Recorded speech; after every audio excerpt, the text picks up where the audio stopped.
ನನ್ನ ಹೆಸರು ಅನಿತಾ. ನಮ್ಮಪ್ಪ ಅಮ್ಮನಿಗೆ ನಾನೊಬ್ಬಳೇ ಮಗಳು. ನನ್ನಪ್ಪ ನಾನು ಚಿಕ್ಕವಳಾಗಿದ್ದಾಗಲೇ ಕ್ಯಾನ್ಸರ್ ಬಂದು ತೀರಿಕೊಂಡರು.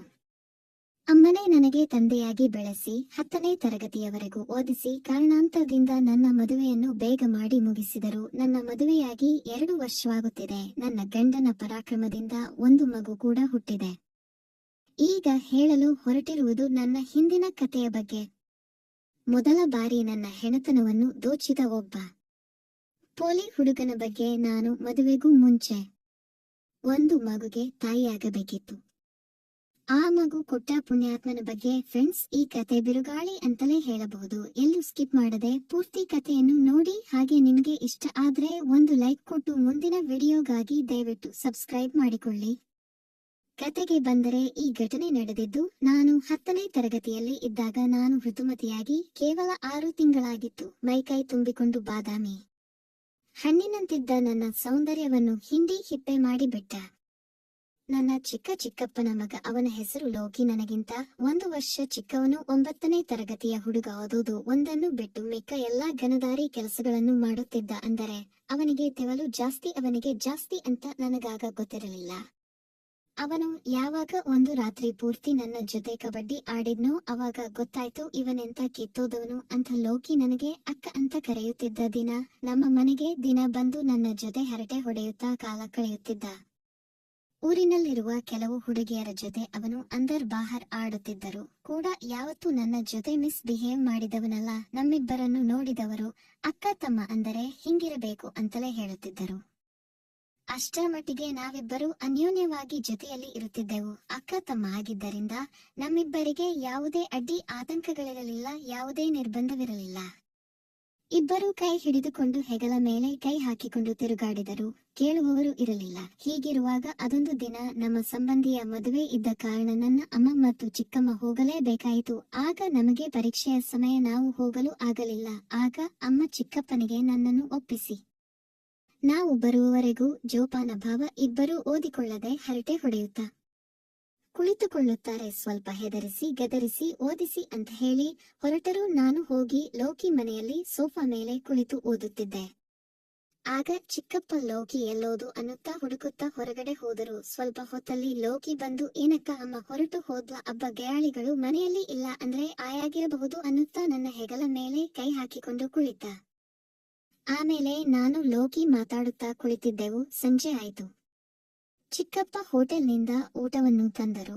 ಅದನ್ನು ಮೂವರು ತಿಂದು ಆ ರಾತ್ರಿ ನಾನೊಂದು ರೂಮಿನಲ್ಲಿ, ಅಪ್ಪ ಮಗ ಒಂದು ರೂಮಿನಲ್ಲಿ ಮಲಗಿದೆವು. ಬೆಳಿಗ್ಗೆ ಆಯ್ತು. ನಾನು ಎದ್ದು ಸ್ನಾನ ಮಾಡಿದೆ. ಲೋಕಿಯು ಕೂಡ ಸ್ನಾನ ಮಾಡಿ ರೆಡಿಯಾದ. ಇಬ್ಬರು ಒಟ್ಟಿಗೆ ಕುಳಿತು ಊಟ ಮಾಡಿ ಸ್ಕೂಲಿಗೆ ಹೋದೆವು. ಪರೀಕ್ಷೆ ಬರೆದು ಸಾಯಂಕಾಲ 4 ಗಂಟೆಗೆ ಇಬ್ಬರು ಮನೆಗೆ ಬಂದೆವು. ಚಿಕ್ಕಪ್ಪ ಇನ್ನೂ ಮನೆಗೆ ಬಂದಿರಲಿಲ್ಲ. ಅವರು ಬರೋದಕ್ಕೆ 6 ಗಂಟೆ ಆಗುತ್ತೆ ಅಂತ ಹೇಳಿ ನಾನು ಲೋಕಿ ಹರಟೆ ಹೊಡೆಯುತ್ತಾ ಕುಳಿತಿದ್ದೆವು. ಚಿಕ್ಕಪ್ಪ 6 ಗಂಟೆಗೆ ಬಂದು, ಏನೋ ಓದದೆ ಹರಟೆ ಹೊಡಿತಿದ್ದೀಯಾ ಎಂದು ಗದರಿಸಿದರು. ಇವಾಗಿನವರೆಗೂ ಓದಿಕೊಂಡ್ವಿ ಅಪ್ಪ ಅಂತ ಹೇಳ್ದ. ಸರಿ, ರಾತ್ರಿ ಊಟಕ್ಕೆ ಹೋಟೆಲ್ನಿಂದ ಪಾರ್ಸೆಲ್ ತರುತ್ತೇನೆ ಅಂತ ಹೇಳಿ ರಾತ್ರಿ ಊಟವನ್ನು ತಂದರು. ನಾನು ಲೋಕಿ ಊಟವನ್ನು ಮಾಡುತ್ತಿದ್ವಿ. ಹೆಂಡತಿ ಮನೆಯಲ್ಲಿ ಇಲ್ಲ ಅನ್ನೋ ಧೈರ್ಯದಿಂದ ಚಿಕ್ಕಪ್ಪ ಎಣ್ಣೆ ತಂದು ಕುಡಿದು ಫುಲ್ ಟೈಟ್ ಆಗಿ ಮಲಗಿದರು. ನಾನು ಊಟ ಮುಗಿಸಿ ಹೋಗಿ ರೂಮಿನಲ್ಲಿ ಮಲಗಿಕೊಂಡೆ. ಲೋಕಿ ಹಾಲ್ನಲ್ಲಿ ಸೋಫಾ ಮೇಲೆ ಮಲಗಿಕೊಂಡ ಅಷ್ಟರಲ್ಲಿ ಮಳೆ ಶುರುವಾಯಿತು. ದೊಡ್ಡ ದೊಡ್ಡ ಮಿಂಚು ಗುಡುಗುಗಳು, ಅದರ ಜೊತೆ ನಾಯಿಗಳು ಸಹ ಜೋರಾಗಿ ಬೊಗಳಲು ಶುರು ಮಾಡಿದವು. ನನಗೆ ಭಯ ಆಗಿ ಲೋಕಿ ಬಳಿ ಹೋಗಿ, ಲೋ, ನಾಯಿಗಳು ಒಂಥರ ಬೊಗಳುತ್ತಿವೆ, ಬಹುಶಃ ದೆವ್ವ ನೋಡಿ ಬೊಗಳುತ್ತಿರಬೇಕು. ಯಾವಾಗಲೂ ನಾನು ನನ್ನ ಅಮ್ಮನ ಪಕ್ಕದಲ್ಲೇ ಮಲಗುತ್ತಿದ್ದೆ. ನನ್ನೊಬ್ಬಳಿಗೆ ಭಯ ಆಗುತ್ತಿದೆ. ನೀನು ನನ್ನ ಜೊತೆ ಬಂದು ರೂಮಿನಲ್ಲಿ ಮಲಗು ಅಂದೆ. ಲೋಕಿಗೆ ಲಡ್ಡು ಬಂದು ಬಾಯಿಗೆ ಬಿದ್ದಂತೆ ಅನಿಸಿ ಅವನಿಗಾದ ಖುಷಿ ಅಷ್ಟಿಷ್ಟಲ್ಲ. ದಡಾರನೆ ಎದ್ದು ನಡಿ ಹೋಗು ಅಂದ. ನಾನು ಅವನನ್ನು ಕರೆದುಕೊಂಡು ಬಂದು ಕೆಳಗೆ ಮಲಗಲು ಹೇಳ್ದೆ. ನಾನಲ್ಲಿ ಮಲಗುವುದಿಲ್ಲ, ನನಗೆ ಚಳಿ ಆಗುತ್ತೆ ಎಂದು ಕ್ಯಾತೆ ತೆಗೆದ. ನನ್ನ ಮುದ್ದು ಅಲ್ವಾ ನೀನು, ಪ್ಲೀಸ್ ಕಣು ಕೆಳಗೆ ಮಲಗು ಅಂತ ಹೇಳಿ ರಿಕ್ವೆಸ್ಟ್ ಮಾಡಿದೆ. ಅವನು, ಇಲ್ಲ ಆಗಲ್ಲ ಕಣೆ, ನಿನ್ನ ಜೊತೆ ಮಲಗಿದರೆ ಏನಾಗೋಗುತ್ತೆ? ಬೆಳಿಗ್ಗೆಯಿಂದ ಸಂಜೆವರೆಗೂ ನನ್ನ ಜೊತೆ ಇರ್ತೀಯ, ರಾತ್ರಿ ಹೊತ್ತು ಮಾತ್ರ ದೂರ ಓಡ್ತೀಯ. ಅದೇನು ಮಾಡಬಾರದು ಮಾಡ್ಬಿಟ್ಟಿದ್ದೀನಿ ನಿನಗೆ, ನಾನು ಇಲ್ಲೇ ಮಲಗೋದು ಅಂತ ಹೇಳಿ ಮಂಚ ಹತ್ತಿದ. ನಾನು, ಸರಿ ಕಣು, ಮಂಚದ ಆ ತುದಿಯಲ್ಲಿ ಮಲಗು, ನಾನು ಈ ತುದಿಯಲ್ಲಿ ಮಲಗುತ್ತೇನೆ ಅಂತ ಹೇಳ್ದೆ. ಅವನು ಏನು ಯಾರು ಯಾರ ಹತ್ರನೂ ಇಲ್ಲದಿರೋದು ಇವಳ ಹತ್ರ ಇದೆ ಅನ್ನೋ ಹಾಗೆ ಆಡ್ತಿದ್ದಾಳೆ ಎಂದು ಗೊಣಗಿದ ನಾನು ಏನು ಹೇಳಿದೋ ಅಂತ ಕೇಳ್ದೆ. ಏನೂ ಇಲ್ಲ ಮಹಾತಾಯಿ, ಗುಡ್ ನೈಟ್ ಹೇಳ್ದೆ ಅನ್ನುತ್ತಾ ಮುಖ ಓದಿಸಿಕೊಂಡು ರಗ್ಗನ್ನು ಮುಚ್ಚಿಕೊಂಡ. ನಾನು ಸರಿ ಅಂತ ಹೇಳಿ ಮಲಗಿಕೊಂಡೆ. ಮಳೆ ಜೋರಾಗುತ್ತಲೇ ಇತ್ತು. ಅದರ ಜೊತೆ ನಾಯಿಗಳ ಕಾಟ ಬೇರೆ. ದಡ ಡಮಾರ್ ಅನ್ನೋ ಗುಡುಗಿನ ಆರ್ಭಟಕ್ಕೆ ನಾನು ಬೆಚ್ಚಿಬಿದ್ದು ಅವನ ಕಡೆ ಜರುಗಿದೆ. ಹಾಗೆ ನಿದ್ದೆ ಬರುವ ಅನುಭವವಾಗಿ ಕಣ್ಣು ಮುಚ್ಚಿದೆ. ಸ್ವಲ್ಪ ಹೊತ್ತಿನ ಬಳಿಕ ಯಾರೋ ನನ್ನ ಜಡೆ ಎಳೆಯುತ್ತಿರುವ ಹಾಗೆ ಫೀಲ್ ಆಗಿ ಎಚ್ಚರವಾಯಿತು. ಏನದು ಅಂತ ನೋಡಿದರೆ ಲೋಕಿ ನನ್ನ ಜಡೆಯನ್ನು ಎತ್ತಿ ಮುಸುತ್ತಾ ಉಸಿರು ಎಳೆದುಕೊಳ್ಳುತ್ತಿದ್ದ. ನಾನು ಏನಾಯ್ತು ಇವನಿಗೆ ಎಂದು ಸೂಕ್ಷ್ಮವಾಗಿ ಗಮನಿಸಿದರೆ ಅವನು ಕಣ್ಣು ಮುಚ್ಚಿ ಮದಬಂದ ಟಗರಿನಂತೆ ನನ್ನ ಜಡೆ ಮೂಸುತ್ತಾ ಮಜಾ ತಗುತ್ತಿದ್ದ. ಅವನ ಚಡ್ಡಿ ಉಬ್ಬಿಕೊಂಡು ಸೀಲಿಂಗ್ ನೋಡುತ್ತಿದೆ. ಅದನ್ನು ನೋಡಿ ನನಗೆ ಒಂಥರ ಆಗಿ ಯಪ್ಪ ಅಂದುಕೊಂಡೆ. ಆಮೇಲೆ ಲೋಕಿ, ಏನೋ ಇದು ನನ್ನ ಜಡೆಯನ್ನು ಯಾಕೆ ಹಿಡ್ಕೊಂಡಿದ್ದೀಯಾ ಬಿಡು ಅಂದೆ. ಅವನು ಅಕ್ಕ ನಿನ್ನ ಜಡೆ ಗಮ್ ಅನ್ನುತ್ತಿದೆ, ಯಾವ ಶಾಂಪೂ ಯೂಸ್ ಮಾಡ್ತೀಯಾ ಅಂದ. ನಾನು ಕೋಪದಲ್ಲಿ ಈ ಕೋತಿ ಚೇಷ್ಟೆ ಬಿಟ್ಟು ಸುಮ್ಮನೆ ಮಲಗಿದರೆ ಸರಿ, ಇಲ್ಲ ಅಂದ್ರೆ ಚೆನ್ನಾಗಿರಲ್ಲ ಅಂತರಗಿದೆ. ಅದೇ ಸಮಯದಲ್ಲಿ ಮತ್ತೊಂದು ಜೋರಾದ ಸಿಡಿಲು ಬಡಿಯಿತು. ನಾನು ಅಮ್ಮ ಎಂದು ಹೆದರಿ ಅವನನ್ನು ಅಪ್ಪಿಕೊಂಡೆ. ಅದೇ ಸಮಯಕ್ಕಾಗಿ ಕಾಯುತ್ತಿದ್ದ ಲೋಕಿ, ಹೆದರಬೇಡ ಅಕ್ಕ ನಾನಿದ್ದೀನಿ, ಏನು ಆಗೋಲ್ಲ ಎಂದು ನನ್ನ ಹಿಂದೆ ಅಮುಕುತ್ತಾ ನನ್ನ ಕೆನ್ನೆಗಳಿಗೆ ಉಮ್ಮ ಕೊಟ್ಟ. ನಾನು ಭಯದಲ್ಲಿ ನಡುಗುತ್ತಿದ್ದೆ. ಅವನು ಧೈರ್ಯ ಹೇಳುವ ನಾಟಕ ಮಾಡುತ್ತಾ ನನ್ನ ಕತ್ತಿನ ಕೆಳಗೆಲ್ಲ ಕೈಯಾಡಿಸಲು ಶುರು ಮಾಡಿದ. ನನಗೆ ಏನೇನೋ ಆಗುತ್ತಿದೆ. ಅವನು ನನ್ನ ಮೈಪೂರ್ತಿ ಆಕ್ರಮಣ ಮಾಡಿಕೊಂಡು ಮೇಲೆ ಬಂದು ನನ್ನ ಹೆಣ್ಣತನ ದೋಚಲು ಆರಂಭಿಸಿದ.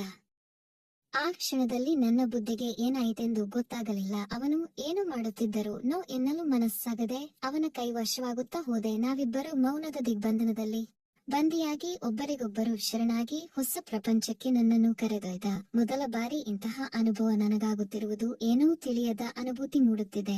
ಅವನಂತೂ ಇಂತಹ ಕೆಲಸದಲ್ಲಿ ನಿಸ್ಸೀಮ 10 ಜನರಿಗೆ ತನ್ನ ತಾಕತ್ತು ತೋರಿಸಿ ನನಗೂ ತೋರಿಸುತ್ತಿದ್ದಾನೆ.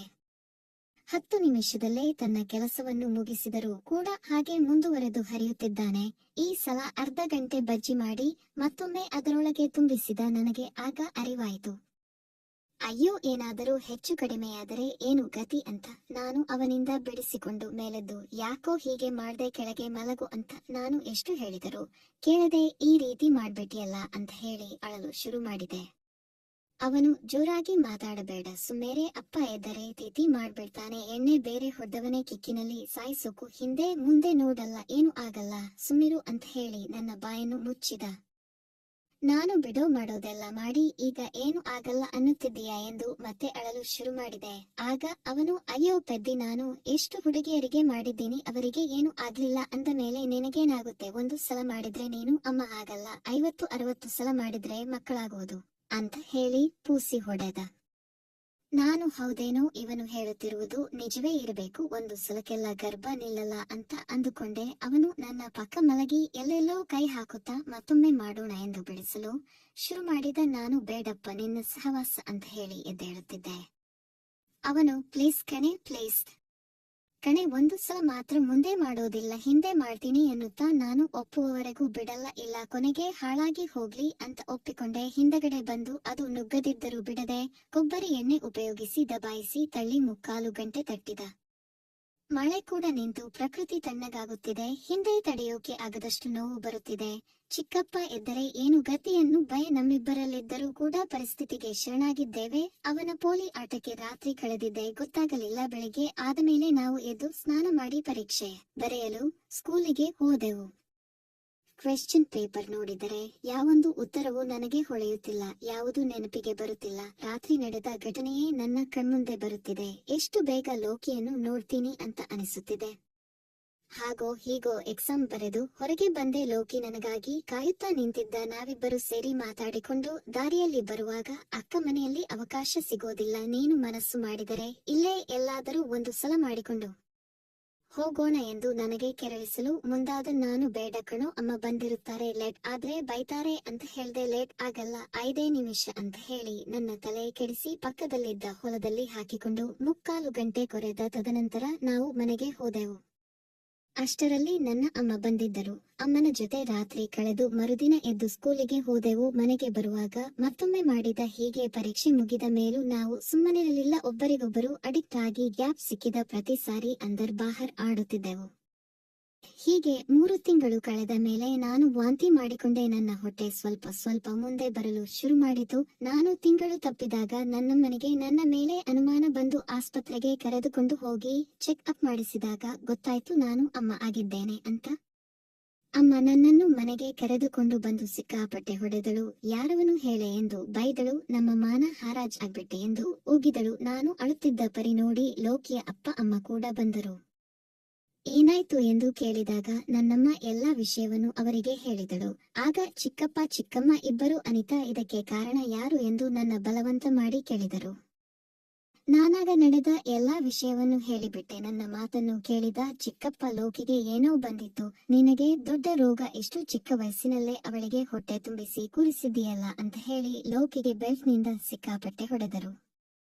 ನನ್ನಮ್ಮ ನಾನೀಗ ಏನು ಮಾಡ್ಲಿ ಅಂತ ಅಳುತ್ತಾ ಕುಳಿತುಕೊಂಡಾಗ ಚಿಕ್ಕಪ್ಪ ಅನಿತಾಗೆ ನಾಟಿ ಔಷಧಿ ಕೊಡಿಸಿ ಅದನ್ನು ಕರಗಿಸಿ ಬಿಡೋಣ, ಆನಂತರ ಯಾರಾದರೂ ಹುಡುಗನನ್ನು ನೋಡಿ ಮದುವೆ ಮಾಡಿ ಬಿಡೋಣ ಎಂದು ಸಲಹೆ ಕೊಟ್ಟರು. ನನ್ನಮ್ಮನಿಗೆ ಏನು ಮಾಡಬೇಕು ದೋಚದ ಸರಿ ಅಂತ ಹೇಳಿ ಗುಟ್ಟಾಗಿ ನನಗೆ ಮಂಗಳೂರಿಗೆ ಕಳಿಸಿ ನಾಟಿ ಔಷಧಿ ಕೊಡಿಸಿ ಹೊಟ್ಟೆಯನ್ನು ಕರಗಿಸಿದರು. ಆಮೇಲೆ ಕರ್ಕೊಂಡು ಬಂದು ನಮ್ಮ ಸಂಬಂಧಿಕರಲ್ಲೇ ಒಬ್ಬ ಹುಡುಗನನ್ನು ನೋಡಿ ಮದುವೆ ಮಾಡಿದರು. ನನ್ನ ಗಂಡ ಬೆಂಗಳೂರಿನಲ್ಲಿ ಒಂದು ಫ್ಯಾಕ್ಟರಿಯಲ್ಲಿ ಕೆಲಸ ಮಾಡುತ್ತಾ ನನ್ನನ್ನು ಚೆನ್ನಾಗಿಯೇ ಸಾಕುತ್ತಿದ್ದಾರೆ. ಲೋಕಿಗೂ ಹುಡುಗಿ ನೋಡಿ ಮದುವೆ ಮಾಡಿದ್ದಾರೆ. ಹೀಗೆ 18ನೇ ವಯಸ್ಸಿನಲ್ಲಿ ನಾನು ಅಮ್ಮ ಆಗಲು ಹೊರಟಿದ್ದೆ. ಲೋಕಿ 17ನೇ ವಯಸ್ಸಿನಲ್ಲಿ ಅಪ್ಪ ಆಗಲು ಹೊರಟಿದ್ದ. ಈಗ ಲೋಕಿ ಹೊಲದ ಕೆಲಸ ಮಾಡಿಕೊಂಡು ಹೆಂಡತಿ ಜೊತೆ ಚೆನ್ನಾಗಿದ್ದಾನೆ. ಆದರೆ ನಾನು ಹಬ್ಬ ಹರಿದಿನಗಳಿಗೆ ಊರಿಗೆ ಹೋದಾಗ ನನ್ನನ್ನು ಜುಲ್ಲು ಸುರಿಸಿಕೊಂಡು ನೋಡುವ ಬುದ್ಧಿ ಮಾತ್ರ ಇನ್ನೂ ಹೋಗಿಲ್ಲ. ನನ್ನ ಕಥೆಯಲ್ಲಿ ನಾನು ಕಲಿತ ಬುದ್ಧಿ ಏನೆಂದರೆ, ಯಾರನ್ನು ನಂಬಿ ನಮ್ಮ ಮಕ್ಕಳನ್ನು ಪಕ್ಕದ ಮನೆಗೆ ಬಿಟ್ಟು ಹೋಗಬಾರದು, ಅದರಲ್ಲೂ ಹೆಣ್ಣು ಮಕ್ಕಳನ್ನು ಅಂತ ಹೇಳುತ್ತಾ ವಂದನೆಗಳು.